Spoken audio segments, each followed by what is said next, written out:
Dollar index, we start with daily chart. We want to see how we can look for trade.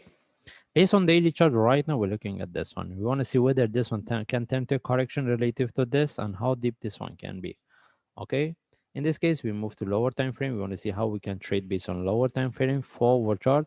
All right. As we can see, based on forward chart, we get the breakout of this line. And now we're looking at this. If we get the flat here, deep, more complex correction, at least a flat, then we can confirm we can look for buy. That's mean if the best case option to look for buy if we get one more drop.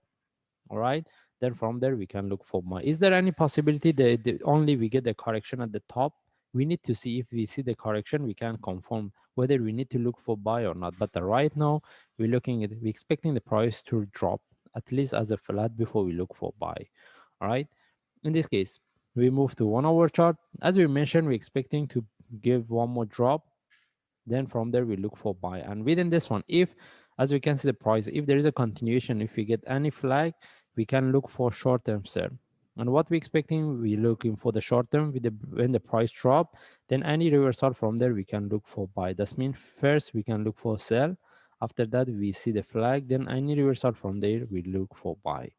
Okay, this is how we're looking at this. In case, and there is a possibility the price can continue and drop similar to what we get here. That's mean in this case we cannot look for sell, and the sell, if we get the, if the only times you can look for sell if we get the flag. All right, and we consider as a short term. For longer term, we're looking at this flat in relative to this for one move up.